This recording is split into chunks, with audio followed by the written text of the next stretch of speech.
താരീഖ് ഇബ്നു അസാകിർ അവിടുത്തെ കിതാബിൽ ഉദ്ധരിച്ച ഈ ഹദീസിന്റെ രണ്ട് ന്യൂനതകൾ ഏതൊക്കെയാണ് നിങ്ങൾ കൃത്യമായി പറയണം. ഞങ്ങൾ അതിന് തന്നെയാണ് അത് ഉദ്ധരിച്ചത്. കറക്റ്റ് ആയിട്ടുണ്ട്. എന്താ സംഭവം എന്നറിയാം നിങ്ങൾക്ക്? ഇവർക്ക് ഇങ്ങനെ ഒരു പണിയുണ്ട്. അതായത് ഇവർക്ക് പറ്റാത്ത ഹദീസാണെങ്കിൽ ദഈഫാന്ന് പറയും. എല്ലാവർക്കും അറിയാലോ. സാധാരണക്കാരനായ മുജാഹിദ് പോലും പഠിച്ചു വെച്ച ഒരു കാര്യമാണ്.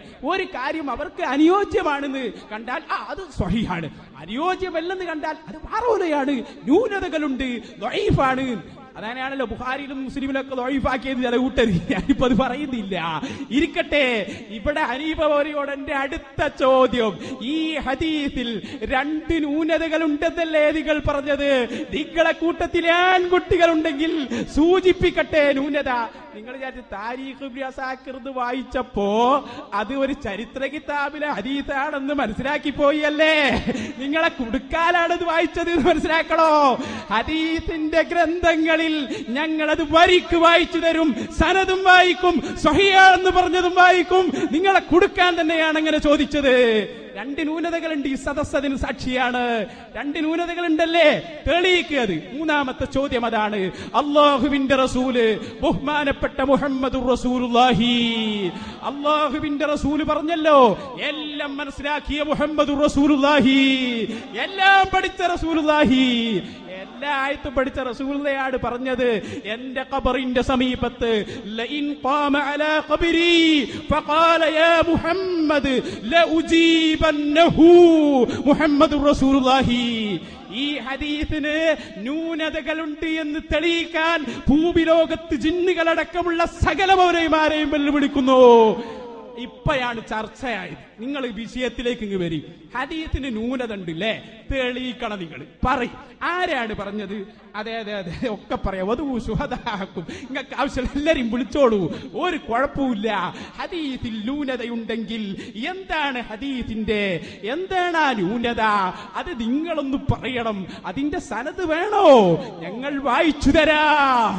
അത് ഏതൊക്കെ കിതാബിൽ സ്വഹീഹാണെന്ന് പറഞ്ഞിട്ടുണ്ട് ഞങ്ങൾ വായിക്കാം. ഹദീസിന്റെ ചോദ്യം വരട്ടെ, വായിക്കും. നിങ്ങളിപ്പോൾ പറഞ്ഞല്ലോ ന്യൂനതകളുണ്ട്. ഇത് നിങ്ങളുടെ സ്ഥിരം സ്വഭാവമാണ്. നിങ്ങൾക്ക് പറ്റാത്ത ഹദീസിൽ ന്യൂനത, നിങ്ങൾക്ക് പറ്റാത്ത ഹദീസ് ദഈഫ്. ജനങ്ങൾ പഠിക്കട്ടെ, എല്ലാവരും പഠിക്കട്ടെ. ഇത് മൗലവിമാരുടെ സ്വഭാവമാണ്. എന്ത്? അവർക്ക് പറ്റാത്ത ഹദീസ് ദഈഫാണ്, ന്യൂനതയുണ്ട് എന്ന് പറയുക. ആൺകുട്ടിയാണെങ്കിൽ നിങ്ങൾ വായിക്കണം. ഹനീഫ മൗലവിയോടാണ് പറയുന്നത്. മൂപ്പര് പറയാ, സംവാദത്തിന്റെ പുറത്തു പോയിട്ട് ഉത്തരം പറഞ്ഞിട്ടില്ല എന്ന് പറയണ്ട, ഞങ്ങൾ അകത്ത് വെച്ച് തന്നെയാണ് പറയുന്നത്. ഉത്തരമാണ് കിട്ടേണ്ടത്. ഈ ഹദീസ് ന്യൂനതകൾ ഉണ്ടെന്നല്ലേ നിങ്ങളുടെ വാദം? ഏത് ഹദീസിന്റെ ഏത് റാവിക്കാണ് കുഴപ്പമുള്ളത്? ആരാണ് ഇതിന് ന്യൂനതയുണ്ടെന്ന് പറഞ്ഞത്? നിങ്ങൾ തെളിയിക്കണം. ഇൻഷാ അല്ലാഹ് അതിന്റെ സനദിലെ ഓരോ വ്യക്തികളെയും അവ്യക്തമായി ഞങ്ങൾ തെളിയിക്കും. നിങ്ങൾ ചോദിച്ചോ? ഞങ്ങളൊക്കെ ഒരുങ്ങിയിട്ട് തന്നെ വന്നത്. താരീഖ് ഇബ്നു അസാകിർ എന്ന് കേട്ടപ്പോൾ നിങ്ങൾ പറയുന്നു ഞങ്ങൾക്കറിയാം, അതിനെന്നെ ഉദ്ധരിച്ചത്.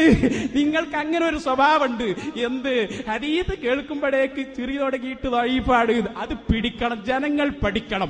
പ്രമാണങ്ങളെ മുജാഹിദുകൾ എങ്ങനെ നിഷ്ഫലമാക്കുന്നു എന്ന് സമൂഹം പഠിക്കട്ടെ. ഇനി എന്റെ മൗലവിയോട് പറയാനുള്ളത് വളരെ വിനയത്തോടെ പറയുന്നു. 7 മിനിറ്റ് ഉണ്ടല്ലോ, വിശാലമായ സമയമുണ്ടല്ലോ. നിങ്ങൾ തെളിയിക്ക്.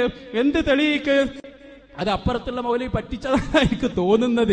വയസ്സായ മൗലവി ഉണ്ടല്ലോ, അതിന് ന്യൂനത ഉണ്ട് എന്നങ്ങ് പറഞ്ഞാൽ താരീഖ് ഇബ്നു അസാകിർ അല്ലേ, അതിന് ന്യൂനതൊക്കെ ഉണ്ടാവുമല്ലോ എന്ന് ചിന്തിച്ചതാണ്. പോയി പാവങ്ങള്. ഞാൻ ആ ഏറെ ഒന്നുകൂടി അയച്ചിട്ട് കൊടുത്തതാ. മീൻ പിടിക്കുമ്പോ കണ്ടിട്ട് നിങ്ങൾ ഏറെ ഒന്നുകൂടി അയച്ചിട്ട് കൊടുക്കുന്നത് നല്ലോണം പിടിക്കാനാണ്. പിടിച്ചാ ഒറ്റ വലിയ, ആ വലിയാണ് വലിച്ചിരിക്കുന്നത്. മുജാഹിദ് പ്രസ്ഥാനമേ, നിങ്ങളെ വാക്ക് കളവാണ്, കളവാണ്, കളവാണ്. ഇല്ലെങ്കിൽ തെളിയിക്കൂ. ഈ ഹദീസിന്റെ രണ്ട് ന്യൂനതകൾ ഏത്? ഒന്ന് തെളിയിച്ചാലും പോരെ, രണ്ട് ന്യൂനതകൾ തെളിയിക്കണം. എന്റെ മൂന്നാമത്തെ ചോദ്യം അതാണ്.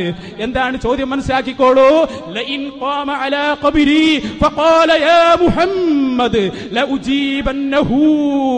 ഈ ഹദീസ് എന്റെ ഖബറിന്റെ സമീപത്ത് വന്ന് നബി സല്ലല്ലാഹു അലൈഹി വസല്ലം തങ്ങൾ പറയുകയാണ്. മുസ്ലിയാര് ചൂണ്ടയിട്ടിരുന്നതാണ്. ചൂണ്ടൽ ഇളകണ കണ്ടപ്പോ വിചാരിച്ചത് മീനാണ് കൊത്തണത് എന്നാണ്. മുസ്ലിയാരെ മുതലയാണ്, താഴത്തേക്ക് വലിച്ചിടാൻ പോവാണ്. മുസ്ലിയാര് വിചാരിച്ചത് ഇപ്പൊ കിട്ടും, ഇപ്പൊ കിട്ടും എന്നാണ്. പക്ഷേ ചൂണ്ടയോടൊപ്പം നിങ്ങൾ കടലിലേക്ക് വിടാൻ പോവാണ്. നിങ്ങൾ രക്ഷപ്പെടാൻ പോകുന്നില്ല. എന്തേ? ഞങ്ങൾ വായിക്കും. ഈ സംവാദം തുടങ്ങിയത് മുതൽ നിങ്ങൾ പറയാൻ തുടങ്ങിയല്ലോ അതിന്റെ സനദുകൾ. ഏതൊക്കെ സനദുകളിലൂടെ വന്നിട്ടുണ്ട്? ഞാൻ പറഞ്ഞില്ലേ ന്യൂനതയുണ്ടെന്ന്? ഞാൻ വെറുതെ പറഞ്ഞതല്ല. ഏതൊക്കെ സനദുകളിലൂടെ ഇത് വന്നിട്ടുണ്ട്, ഏതൊക്കെ കിതാബുകളിൽ ഇത് വന്നിട്ടുണ്ട്, ആ സനദുകളും അതിന്റെ മത്തിനുകളും, വ്യത്യസ്തമായി വന്ന സനദുകളും വ്യത്യസ്തമായി വന്ന മത്തിനുകളും നിങ്ങൾ വായിക്കുക. അത് നിങ്ങൾ വായിച്ചാൽ അപ്പോൾ അതിന്റെ ന്യൂനത പറഞ്ഞു തരാം. ഇനി നിങ്ങൾ വായിക്കുന്നതിലില്ലേ? ഇല്ലെങ്കിൽ ന്യൂനതയുള്ള സനദും അതിന്റെ മത്തിനും ഞങ്ങൾ വായിക്കും. അതാണ് ഇവിടെ ചെയ്യേണ്ടിയിരുന്നത്. ഞാൻ പറഞ്ഞല്ലോ, പ്രാർത്ഥന, നാം തർക്കത്തിലിരിക്കുന്ന പ്രാർത്ഥന, അതിനിത് തെളിവാണ് എന്നാരും പറഞ്ഞിട്ടില്ല. ഏതായാലും ഞാനത് പറഞ്ഞപ്പോ രണ്ടാമത്തെ വിഷയത്തിൽ പിടിച്ച മുസ്ലിയാർ ഒന്നാമത്തെ ഭാഗം പരാമർശിച്ചില്ല. അത് പറഞ്ഞില്ല. ഒന്ന് എന്ന് ഞാൻ പറഞ്ഞു, എണ്ണമിട്ടുകൊണ്ട് പറഞ്ഞു.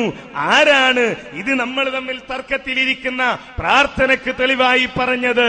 പറഞ്ഞില്ല, പറയില്ല. കാരണം എന്താണ്? അള്ളാഹു പറഞ്ഞത് വലാ തദ്ഉ മഅല്ലാഹി അഹദ എന്നാണ്. അള്ളാഹു അല്ലാത്ത മറ്റാരോടും പ്രാർത്ഥന നടത്താൻ പാടില്ല എന്നാണ് അള്ളാഹു സുബ്ഹാനഹു വ തആല വളരെ കൃത്യമായി പഠിപ്പിച്ചത്. അതുകൊണ്ട് തന്നെ അള്ളാഹുവിനെ ഭയപ്പെടുന്ന ആരും, ഇത് ലോകത്തുള്ള ഏത് മനുഷ്യർക്കും അവരുടെ പ്രശ്നങ്ങളും പ്രയാസങ്ങളും പറയാനുള്ള ഹദീസ് മനസ്സിലാക്കാതെയല്ല പറഞ്ഞത്. എന്റെ ശ്രോതാക്കൾ മനസ്സിലാക്കണം, ഞാൻ ആദ്യം തന്നെ പ്രയോഗിച്ച പദം എന്താണ്? ലോകത്തുള്ള ആർക്കും അവരുടെ പ്രശ്നങ്ങൾ പറയാനും അത് പരിഹരിക്കാനും ഉള്ള തെളിവാണ് ഈ ഹദീസ് എന്ന് പറഞ്ഞിട്ടുണ്ടോ എന്നാണ്. ഉണ്ടെങ്കിൽ അത് വിശദീകരിക്കേണ്ടിയിരുന്നു. വിശദീകരിച്ചിട്ടില്ല. വിശദീകരണത്തിൽ, ചോദ്യത്തിൽ അത് കാണാത്തത് കൊണ്ട് തന്നെ മറുപടി പറയേണ്ട ബാധ്യത നമ്മെ സംബന്ധിച്ചിടത്തോളം ഇല്ല. ഞാൻ പറഞ്ഞു, ഇവിടെ ശിർക്കാണ് എന്ന് അല്ലാഹു സുബ്ഹാനഹു വ തആല പഠിപ്പിച്ച കാര്യം, അള്ളാഹുവിനോട് മാത്രം പ്രാർത്ഥിക്കുക എന്ന തൗഹീദ്, അതാണ് അമ്പിയാക്കളുടെ മാർഗം, അതാണ് അസ്റഫുൽ ഖൽഖിന്റെ മാർഗം, അതാണ് സഹാബികളുടെ മാർഗം. അതിന് വിരുദ്ധമായ ഒരു തെളിവായി ഇത് ഹാജരാക്കാൻ കഴിയുമോ? പ്രാമാണികമായി, അങ്ങനെ പ്രാമാണികമായ തെളിവായി ഹാജരാക്കിയാലേ അതിന് മറുപടി പറയേണ്ട ബാധ്യതയുള്ളൂ. കാരണം പ്രമാണങ്ങൾ: ഒന്ന് ഖുർആൻ, രണ്ട് സ്വഹീഹായ ഹദീസ്. ഈ രണ്ട് പ്രമാണങ്ങളുടെ പരിധിയിൽ ഇത് വരുന്നതാണെന്ന് ബോധ്യപ്പെടുത്തണം. എങ്കിലേ മറുപടി പറയേണ്ടതുള്ളൂ. നിങ്ങൾ എന്തെങ്കിലും വായിച്ചാൽ അതിന് മറുപടി പറയേണ്ട ബാധ്യത ഞങ്ങൾക്കില്ല. പ്രമാണങ്ങളായി രേഖപ്പെടുത്തിയ കാര്യങ്ങൾ അവയുടെ പിൻബലത്തോടുകൂടി വായിക്കാൻ കഴിഞ്ഞാൽ അപ്പോൾ ഞങ്ങൾ മറുപടി പറയാം. പ്രമാണങ്ങളാണ് ഞാനിവിടെ ഉദ്ധരിച്ചത്. അള്ളാഹുവിനോടെ പ്രാർത്ഥിക്കാവൂ എന്ന്, അള്ളാഹു മാത്രമേ പ്രാർത്ഥന കേൾക്കൂ എന്ന്, ആ പ്രാർത്ഥന ആരാധനയാണെന്ന്, അതുകൊണ്ട് അവനോട് മാത്രം പ്രാർത്ഥിക്കണമെന്ന് അള്ളാഹു സുബ്ഹാനഹു വ തആല പറഞ്ഞത്. അതിന് പണ്ഡിതന്മാർ വ്യാഖ്യാനം നൽകിയത് ഞാനിവിടെ വിശദീകരിച്ചു. അതുകൊണ്ട് നിങ്ങൾ പറഞ്ഞ ഈ വാക്യം, അതിന് ഞങ്ങൾ മറുപടി പറയേണ്ടതുണ്ടെങ്കിൽ അത് പ്രമാണബന്ധിതമാണ്, നാം പ്രമാണങ്ങളായി എഴുതിയതുമായി യോജിക്കുന്നതാണെന്ന് നിങ്ങളാണ് തെളിയിക്കേണ്ടത്, ഞങ്ങളല്ല. നിങ്ങൾ ഉദ്ധരിച്ച തെളിവ് നിങ്ങളാണ് തെളിയിക്കേണ്ടത്.